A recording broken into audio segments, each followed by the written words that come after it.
everybody, it's Susan and I'm back for the 31 challenge. This is day 4, video 4, goal 4. And today I'm going to be doing a demonstration with my big shot. So hang on just a second, let me get everything set up here. I just realized I haven't got out any supplies for this, so I'll be right back.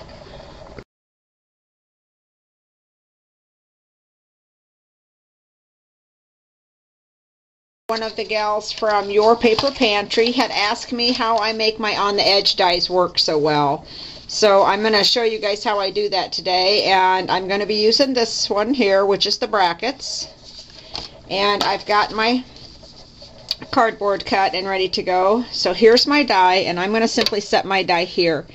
And this is just how I do it. I don't know how anybody else does it. This is the way I use mine. This is what I find the easiest for me. So I'm going to back my camera up a little. I want you to see this. Okay, so here's my die. Well, when I put my cardboard on, I had problems getting the other plate over the top, the other cutting pad, because, let me tip this down a little more. Okay, because this end always seems to flap around. Well, what I did was I took a piece of the foam that you get like fancy brads on, and I saved this. And what I do with it is I put it back here, so that then when I put my cardboard on my die, it holds up this end, and that makes it a lot easier to get this to work.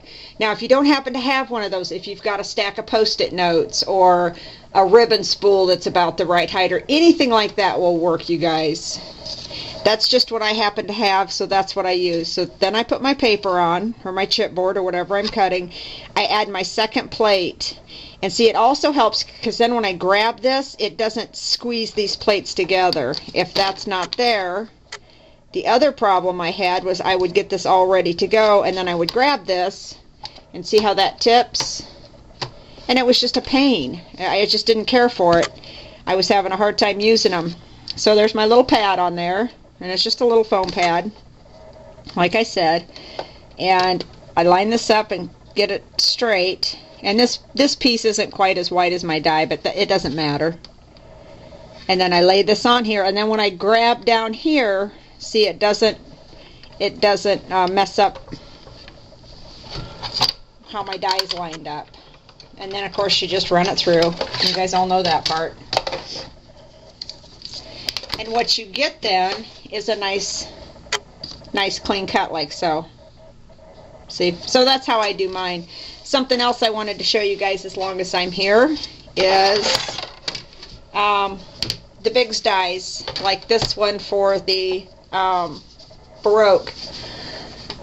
I wrote to Sizzix because mine did not come with the little spacer, and I wrote to Sizzix and I asked for spacers. They sent me one puny little spacer, guys. One, which is not enough. Your cardstock or your chipboard or whatever will still get stuck down here on the ends. So what I did was I took, again, a piece of this foam that your fancy brads come on, and I cut it into squares, like so.